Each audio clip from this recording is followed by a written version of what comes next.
now. What is that? About 30 years later, something like that. We don't hold that down. Leave it at 30. And now you're in the financial service business. So tell us a little bit about Scott Alexander and Associates. Okay, I've been on my own since about 2005. I've been in the industry since 1991, starting off with MetLife, Snoopy, if I can name drop. It's done now. That's okay. Go ahead. It's all right. New York Life, Bankers Life, and then eventually in 2005 I got on my own with an organization called NAA, better known as the Alliance, where we basically trying to help America, keeping families in their homes, replacing income, retirement planning, and helping seniors with their final expenses. It's a great opportunity, making pretty good money and helping a lot of people. Okay, and that's what we on. That's the focus too on E in the Fourth Power and the breakdown of the finances in our community. E in the Fourth Power focus on economic education, entitlement, and expungement. And when I'm out there in our community, and you talk about life insurance, let's talk about life insurance for a second. How important to you think life insurance is to a normal person, a family member, anyone? Life insurance is key. I was once told when I got into business, if everybody purchased life insurance, you could probably put it into poverty. It's that simple. Say that again? If everybody purchased life insurance, you can put an end to poverty. Oh, that's good. That's good. I got to write that down because I focus on that too. I said, I used to compare. You saw two bums in the street, okay, and if one of them had life insurance, the other didn't have, which one would you take? The one with the policy. That's the one with the policy. You clean him up, and he can be worth $100,000 right there. And that's what I try to focus because that's where I get into it. Like I said, I've been in the business for over 20 years, and insurance is the key. How what would you rank it compared to other investments as far as ranking? I rank it number one. How would you rank it? It's number one because insurance is the foundation. I know a lot of times when I first got into business, a lot of times people want to speak about investments, mutual funds, things of that nature. But life insurance is the foundation. If you don't have no life insurance, you can't keep those investment stocks and bonds going. Life insurance is the only thing or only vehicle that is going to keep life going. Life insurance is your legacy after you're gone. Life insurance will do the things that you wanted to do if you were alive. No other investment, or I won't say investment because I hate to use the term investment with life insurance, but no other vehicle is going to be able to do that. Savings accounts, taxes can evaporate them. Stocks is iffy. Maybe I'm up, maybe I'm down, but life insurance is that solid rock. I know the good book says always build your foundation on that solid ground, and that's what life insurance is. It's not a saying, it's not shallow, so it's not something that you're going to get rich quicker with, but it is the foundation. If you don't have it, everything else you have will crumble. And also, it's tax free, so you don't tax them. If somebody passes away, they don't get taxed. Amen on that. See, you're putting your background and your present of what you do, because not only, like you say, you sell financial service insurance, and not only that, what happened? Your wife is also into financial service. How did this happen? Tell me how both of you get into this business. Tell me what happened. That's just by the work of God. Oh, that's the work of God, huh? Because that's that community service, huh? Right. Brought you together, huh? That's it. Okay. That's the work of God. It just so happened just meeting her, because we met at church, but just so happened meeting and talking and find out that she was in the banking industry, and look here, I'm in the financial service industry. So you got a lot in common when you go to sleep sometime, huh? Yeah. At least that money, huh? Okay. Now, I'm focusing on the African American community when it comes to taxes. Okay. Not taxes, but insurance. What do you think the biggest hurdle is for you closing on our community and convincing them that insurance is, like what we talk about, is the most important asset and the quickest way? It's sad to say, but the quickest way to get to financial independence in the quote unquote generation process. Right. I think that our community has to be educated on how life insurance works, basically on how money works in general. And I think our community has been into, we want to get money, earn money, however you want to put it, but we don't do nothing.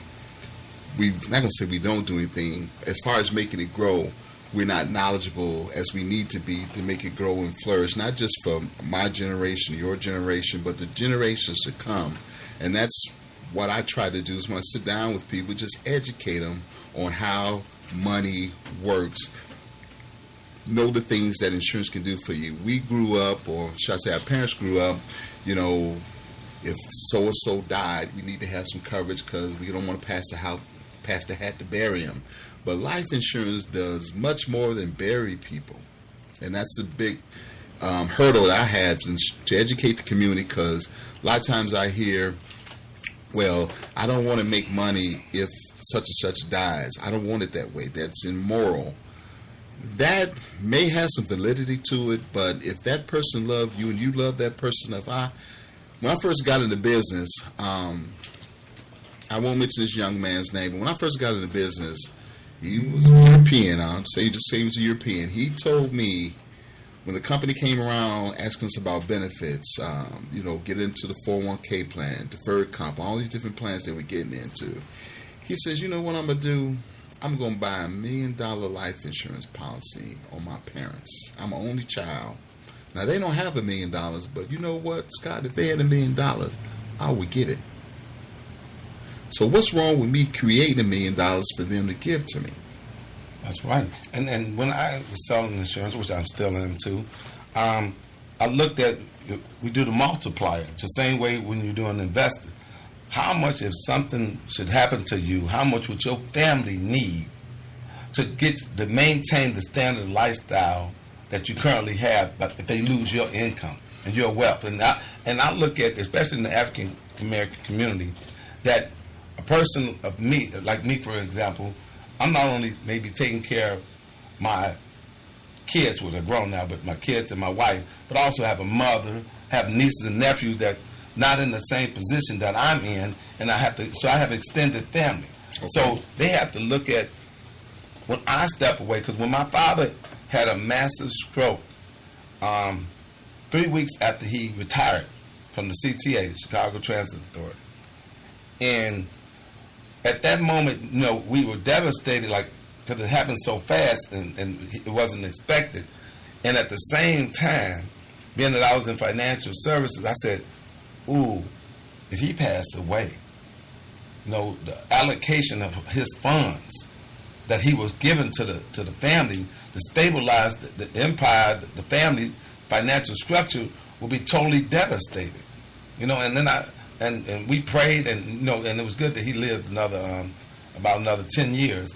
But at that moment, we were not prepared for his financial leaving us, and not knowing where we were at. Well, that's true, because most of us, nobody wants to talk about it. Oh, that's good, yeah. And that's what the problem is. We have life. We don't realize that life is a gift till we get older. So you start talking about, with this person dies, that person dies, most of us can't deal with the reality of that. But I don't, when I sit down, I don't want to try to scare you, but eventually there's only one way out of here, and that's death. As Biggie put it, we were born to die. So that's coming eventually. So what I try to do when I sit down with people is to give you an example. You have a household, and I'm just using these figures because I'm pretty good with them. You have a household, you have a young man, 30 years old, could be married, whatever, married him and a young lady. He makes $50,000 a year. Say he's going to work to 65, that's $1.5 million. If he decided to leave, she probably won't have. So that's easily $750,000 worth of insurance to protect that income that she wants. So it's simple. And sometimes people don't take me seriously, but I can look at most individuals, if they're about something, got a family, anything like that, can need $1 million worth of insurance. Right. But they think that, you're trying to put the sale on them, get the big commission, stuff like that. But in reality, when you're pouring it out to them, you can very easily have $1 million worth of insurance. And even if that's just for income. That might not even be enough. Well, it probably won't. That's not even income. Right. If, if they get in the court system because they need to pay child support, depending on the kids, is anywhere from 25 to 32%. So you take a third of that. That's $500,000. There you go. That's just to take care of the kids. Right. So what I'm saying is, people don't realize these things because they take for granted. I'm guilty of this too. I go to bed at night, I take for granted, God, I'm going to get up the next day. Same for my family, my wife and things like that. I think they're going to get up the next day. But that is something that we have to educate people on, is that tomorrow is not promised. It could come, it could not come. All of us ain't going to sleep tonight that's going to see tomorrow. So if this should happen, it's going to happen, but if this should happen, I can't do nothing for you emotionally, but I can sure pad you a little bit financially if you take some of the advice that I'm trying to share with you. And that's an excellent point. We're live here on Smooth 90.5 FM HD Radio. This is E to the Fourth Power with CJ Graham. You can call in at 630-215-8582 if you have any questions in relation to insurance or you have a policy that you're concerned about. Let's get to policies for a minute. Okay.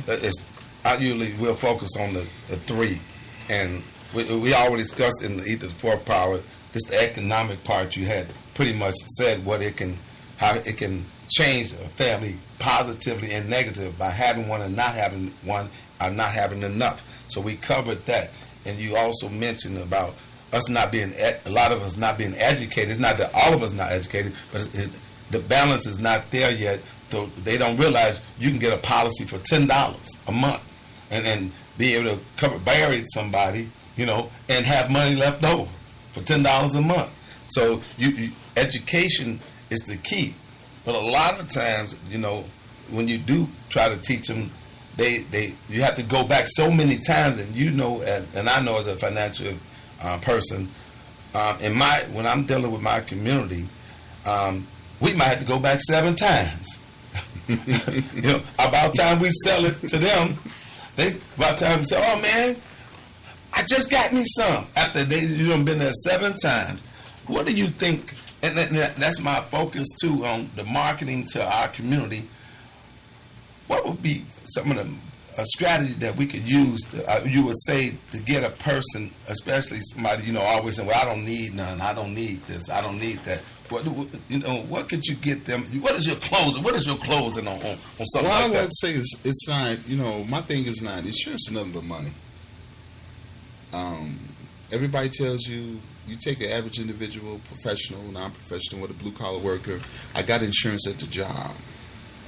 Okay, that's good. You got insurance at the job, but that's a benefit that the job gives you as long as you employed there. Now, sometimes the job may have extra insurance you can buy through payroll deduction, but most of the time it's, I'm working here, I'm making $100,000. They're offering me my full salary insurance or my salary and half insurance. But that you only have that as long as you're working there.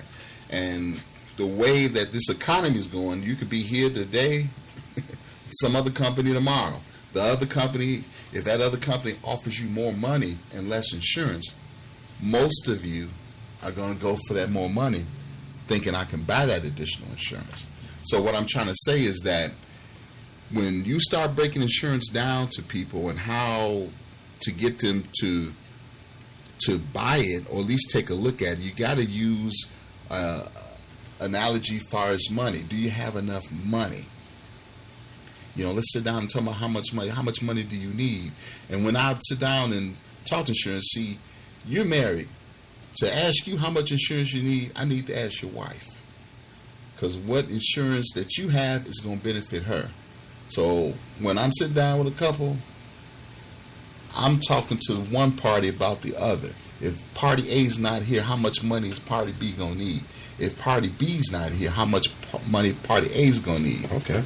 So once you start getting into that, now it seems a little bit more real. So in the way that you do that, you want to also, your husband makes $100,000. If he's not here, where's that money going to come from? Now she's thinking. Right. And then you do the same thing for him. Okay, now what about the person who don't make $100,000, make $10,000? It's kind of the same. No, it's the same principle because it's lifestyle.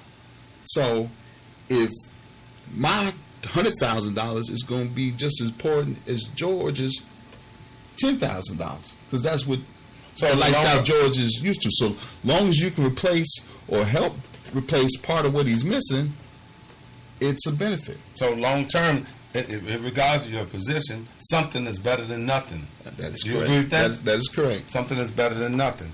Now, talking about your insurance business and going into that business and how it affects our community, especially a lot of because of these different situations and health problems, we have AIDS in our community. We have people who drug abuse in our community. Just the ends of those type of people that think they can't get no insurance.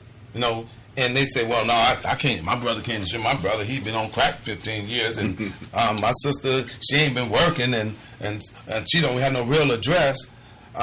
What can you tell them about that they are insurable?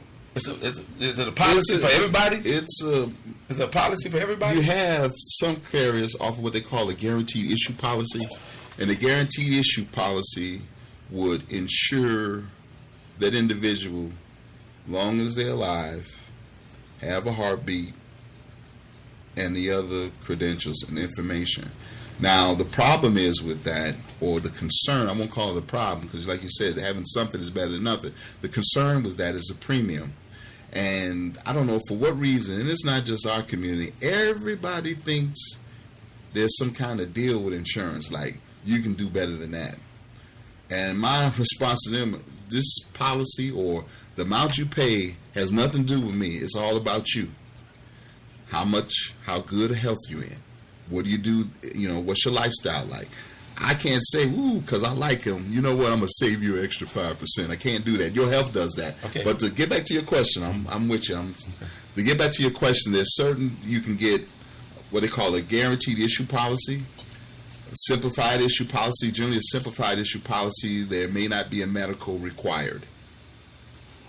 Usually those policies, the premium's a little bit stronger, but you're paying for the convenience of getting insured right away and not really getting too much of your health exposed. What about excuse me? What about the zip code? That's not really is that not used? A lot of people say, well, it's high because I live over here in this neighborhood. I know that's reflective in when you're dealing with auto and home insurance and things like that. But is there anything that you see that is related to where you live at that it affects your life insurance policy? Now, I've heard that, but with the carriers that I deal with, I don't think there's no truth to that because it's against the law to do so. So that's what I'm saying. A lot of that has to do with your personal health. Okay, because a lot of people, I'm trying to just clear, because a lot of people don't really know. So sometimes they make excuses. Well, I can't get none, and just different reasons. And it's really simple. Everybody can be insured, and even if it costs, it might cost $1,000 for $1,000 for somebody. At least they got $1,000 policy. I didn't get $100 policy. I'm just saying it's something that's once again better than nothing, and that's the problem that we have. Because when we're dealing with money, and when you have the average cost of a funeral range from $4,000 to $15,000. Mm-hmm. Maybe less unless you're doing cremation, something simple. But the cost of insurance, the cost to bury someone alone sets a family back. Do you have any data on that? I don't have any data on that myself. Basically, right now, I think the average price of a funeral is anywhere between, in this area here, when I'm saying the Chicago area, is anywhere between $8,000 and $9,000. That's average. You can spend a lot less than that, and of course, you can spend a lot more than that. But the thing is, people don't realize, and I'm going to take away the limos and the flowers and all things of that nature. When you have to put someone away, you're looking at a casket. You're looking at I don't want to call it a crypt, but the vault. You're looking at real estate that you're actually buying, because you're actually buying a piece of property that someone in your family or your loved one's going to maintain for the next few hundred, 1,000 years, however you want to put it. You're looking at a marker, some type of, I don't want to call it tombstone, but a grave marker. All those things tend to add up. Now, you can go and have something prepaid, but the opening and closing, the ground that you're opening to put the body in, that cost is going to always increase with inflation. Right. So people have to understand, the life insurance, that's just one phase of what you want the life insurance to do. That's burying. But a lot of times there's medical bills that your medical insurance don't cover. You need to put that into consideration. Sometimes there's outstanding debt that needs to be covered. You need to put that into consideration. So what I'm saying to you, when someone decides or looks at how much insurance they need, those are some of the things that need to be put in consideration. But as far as lowering the cost, the best way to lower the cost is buy the product when you're 20, not when you're 60. Okay. Now, I want to get spawned upon the past when you talk about buying when you're 20 and not 60. What about those policies? I mean, because in the African American community, we have been known to be robbed without policy. When we get a policy, it's a bad policy. I even had a bad policy, and how can you make sure that you don't get, like we'll go to the terms. It's called a term life, whole life, it's a universal life. Those are the three things. And people say, what's a term life? What's a whole life? What a universal life? And that's where you can get into a bad policy, a policy that doesn't necessarily, it was a good policy when you took it out, but it didn't fit your needs. And go ahead. The common mistake is buying premium, buying a rate. And what I mean by that, instead of buying the product, buy the need. So what I'm saying is, if you sit down with your agent and you figure things out and you need $200,000 or $100,000 worth of insurance, you buy that need first. Then you figure out how much you want to pay or how much you can pay for it. Because a lot of times people say they start buying premium or price of the insurance. You may buy a $100,000 policy, and I'm just throwing figures, so don't put me on these, but I'm just going to put them out there. You might buy a $100,000 policy, and it may cost you $100 a month. Ooh, that's high. Your friend may buy a $100,000 policy, it may only cost him $20 a month. Then you have another party that might buy a $100,000 policy, it's costing them $50 a month. So the first thing, you're sitting down having coffee, ooh, yeah, I just bought $100,000 of insurance, and I paid $100.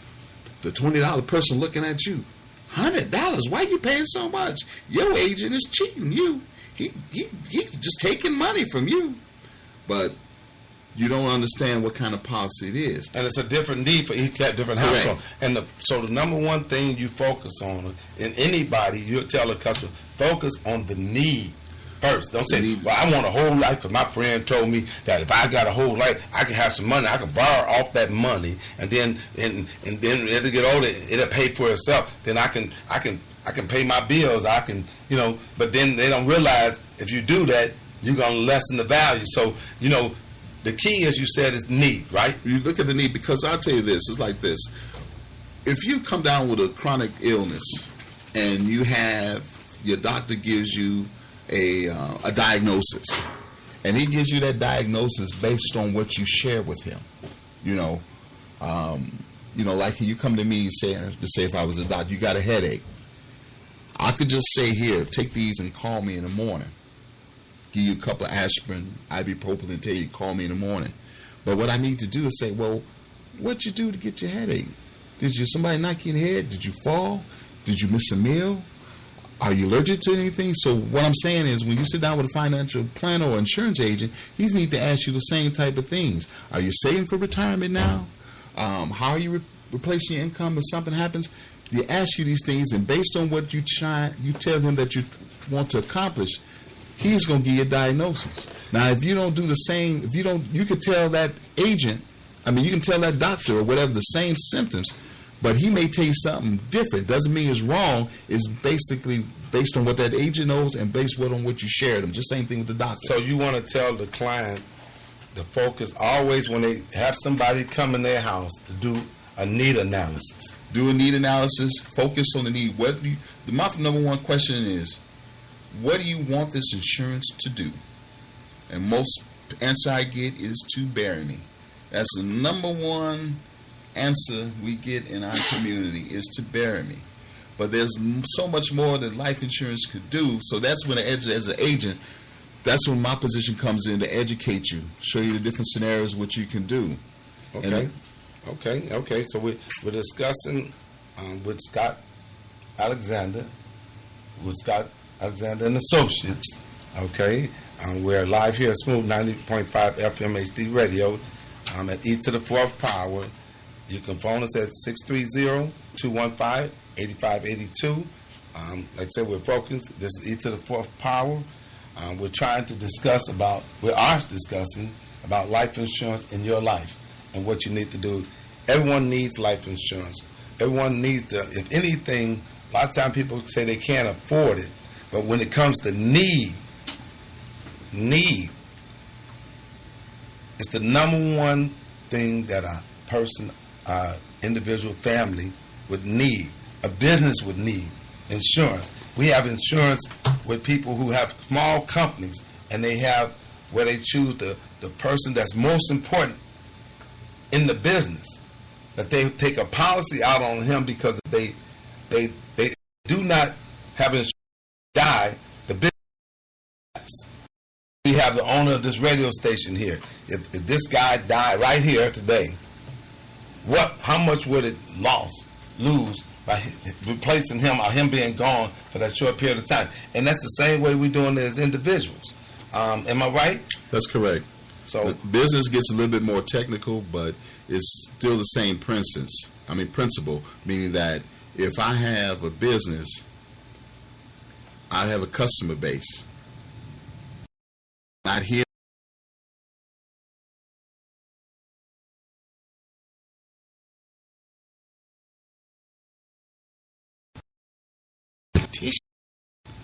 Would buy the business funded with a life insurance policy, and my heirs or spouse, whoever it would be, can get the proceeds.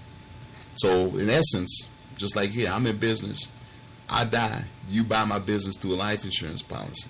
You had a life insurance policy taken out on me. If I pass, the proceeds go to you, with the condition that you take those proceeds and you pay my spouse or my family, my heirs, however it go. Now you have my business and your business, and my family's taken care of. Right, and just an example is like we deal with a lot of barbers and beauticians in our community. That's a strong occupation in our community, barbers and beauticians. And I had this one particular friend. He's a barber, and he's also the owner. And he's cutting hair nonstop. And I see that 90% of his business is based on him cutting hair. And what he doesn't realize, I haven't had a chance to talk to him about it, and I will when I see him, is that if something should happen to him, even if he had disability, because we're getting off a little bit with disability insurance, but life insurance too, but disability, if his hands get cramped up where he can no longer cut hair, he's out. And then if he died, the business is out too. And so insurance is the key to every aspect of your life, even if it's not just life insurance. Am I correct? That is correct. And I think sometimes you look at the statistics and they tell you there's a big financial disparity between our community and the majority. I shouldn't use the word majority, told me not to use that, but I'll say the European, the Caucasian, however you want to put a community, is life insurance, or just insurance in general, because first of all, I know we were miseducated. Life insurance, just in case somebody died years ago, they only sold us enough amount of policies, just enough to bury someone. Nothing about income. There was a time when some of the major carriers would not accept us because of the color of our skin. But now that all of that has changed, we know better, we can do better. But still today, majority of us keep our cable on instead of making sure our family's protected. We make sure our ride is the best instead of making sure our family's protected. And unfortunately, some people got them nice pair of gym shoes, and that whole gym shoe can pay a whole policy for a year. Am I right? A policy for. But you know what? The sad thing, I ain't gonna say the sad thing, but most people are that one pair of gym shoes. Probably there's 1, 2, 3, 4, 5, 6, 7, 8. Surely enough pairs of gym shoes to pay an annual premium or two for a policy that protect them. So we're talking about minimum amount of money to somebody. You can do a 10-year-old, 12-year-old, and all these incidents coming in our community where we having all the crime and these deaths of these young people, and their family are going unprotected. You know, they're having to raise money on social media. They're having to take out loans and high interest rate loans. They even finance it with the funeral home. And it could be as simple as $5 a month to cover somebody in their home. Am I right or am I wrong? You're right, but you just make this may sound a little off the wall because that's how I think. If every person in the black community went out and took out, and I'm not saying this is possible, but just think about this here. It's possible. All this cleaning, all this killing. If everybody in the black community took $1 million policy on everybody, to say a mother with all these sons, and now a weekend comes, 10 brothers are dead, 20 brothers are dead. You start hitting them insurance companies in their pocket, I bet you get that police department and the NRA to do something about them guns, because now it's an economic impact. We paying out $1 billion worth of claims. We 60606. We just paid $1 billion worth of claims. Right. We can't do business like this. And so when we're saying it, then this is a good point, and I'm glad you brought it because you're so intelligent, and we laugh about some of the theories that we came up with yesterday when we were discussing the situation with the killing that's going on with the sniper and everything like that, and what the value of life to a certain person and the thought process. And that was an excellent thought process, is that if we actually go out and insure everybody in the poor community. I mean, not just poor. Everybody in our community. I'm just using this as an example, right? If we go every day and say, look, we're going to take out a policy on there, the economic conditions of that community will change overnight. It'll change overnight. But I'm telling you, the killing will stop. Wait a minute. But an insurance company will start being in security to protect their money. That is a deep issue that either the fourth power. So that just tell you how powerful insurance is, and no one can be denied. You can be denied it, but it's a policy for everyone. They can't deny you because you live on where the most crime is. They can't deny you an insurance policy. Am I right or am I wrong? They can't deny you based on your environment like that. No. So your zip code, area code, however you want to put it, it has nothing to do with it. It's all based on your health. Well, you know what I'm thinking about doing then, because it's so important that our community, and I know me and you've been trying to work together to find some things that we can do together. And this is part of it, us coming together and putting something together. Why don't you give them also your email address, the number that they can reach you at to call you? Okay. And then you can also reach us here at 630-215-8582 and ask me, and I'll coordinate it back and get half my commission on that.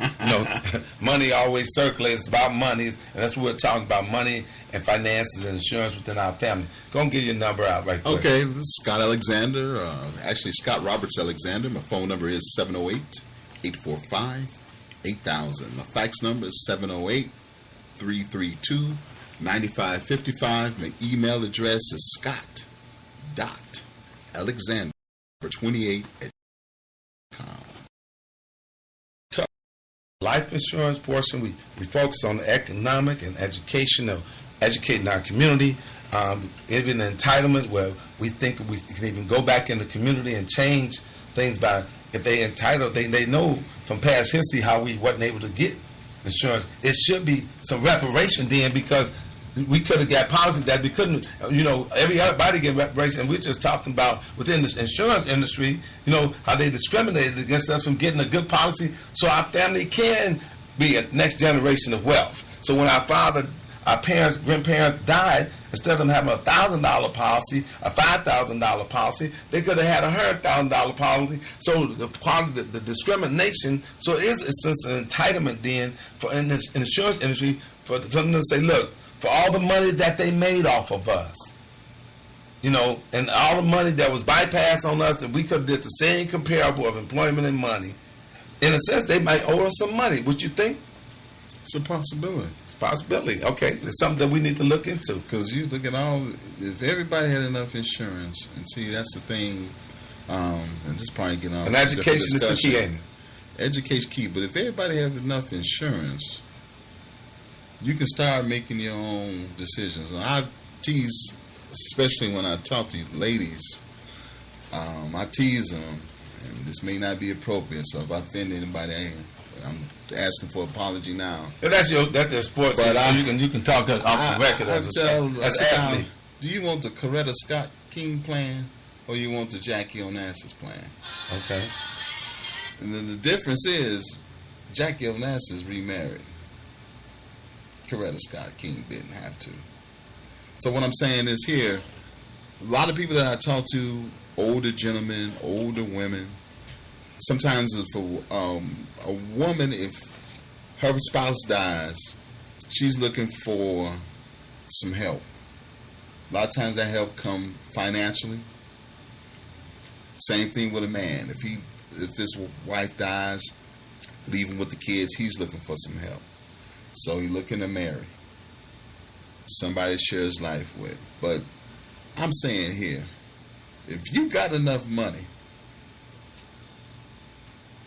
you can have enough money to take care of your kids, do what you want to do. Anytime you need a companionship, the way that the economy is today or the world is today, you can be nice to someone that can come spend some time with you and send them on their way. You got enough money, no headaches. And insurance can do that, huh? You got no headaches. Yeah, you ain't got no headache. Okay, this is insurance. Now we had more than halfway through the show, and I wanted to get a chance. And the last thing was the expungement part. A lot of people, could you explain to people, well, he been in jail, or he in jail? And I notice they don't insure people while they're in jail, do they? No, they don't insure people while in jail at all. The thing is, once an individual is released from jail, depending on the carrier, some want a year off of parole. Some want to insure. So you can't get insurance if you're on parole? Correct. It all depends. Now, what I'm saying by this, you can't get insured by a standard carrier. Now, you can get, like I was telling you about the guaranteed issue, depending on your age, they're going to insure you right away. But if you're looking for a carrier that's got a quality product at a quality rate, and affordable rate, competitive rate, then they're going to tell you, well, you may need to be off of parole for 5 years, or you may need to be off of parole for 2 years, 3 years. Each carrier is going to have its different stipulations. No, okay. Now I want to. We talked about, like, I'm real quick now because I want to cover another subject. Term life. The definition of term life is. Tell us what term. Term life is temporary. It's to cover a temporary need. So when you buy a term life insurance policy, where they cover you for 10 years, 20 years, 5 years, it's designed to cover you for that period of time. After then, you can either convert it and buy a permanent policy, which would be a universal life or a whole life, or you can renew the term. So I'd like to use terms like renting an apartment. And a lot of times, if you have a certain amount, like you said, if you make $100,000 a year, you die and your family can't replace it, term could cover, like if you need $1 million, because buying a permanent policy will be significantly hit you financially. Am I correct? The more you get in the type of policy you get, the more it costs you. So term covers you, and a lot of people do it term by term. That covers you while you live 30 years and invest the rest of your money, whereas a whole life, the money is already into it, but some people can't afford that. The thing is with the term is going to start off to be the least expensive. But as you get older, that expense is far greater than what you would be if you bought whole life. Here, homeowners. But if you use a 30-year term guarantee,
is for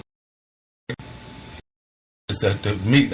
Well, hold on. I want to be careful because all insurance is good. And I always tell people this: when I fill out them claim papers, what kind it was, and how much. So two things that we're gonna move on. The two things that people need when they're doing an analysis is not only do a needs analysis, but do the comparables of the different types of insurance that's offered to them, so they can understand the difference. Am I right? Right. You wanted to let them know understand the difference. And the thing with the permanent insurance, a whole life is guaranteed to cover you your whole life as long as you pay the premiums. Okay. In the last 15 minutes, I want to discuss. We'll go back into the sports because you've been involved as a football player. You played 4 years of college. You played 4 years of high school, right? Did you play football before high school? I played 1 year. I grew up as an Army brat, and I lived in Texas for about 3 years, and football is big. Right. So I did play 1 year in the 5th grade for my 5th and 6th grade team. Okay. And so the reason I'm bringing up sports today because sports is a major vehicle to a lot of African Americans to moving to school, getting to school, increasing their wealth. We use sports as a vehicle. The reason I want to discuss football because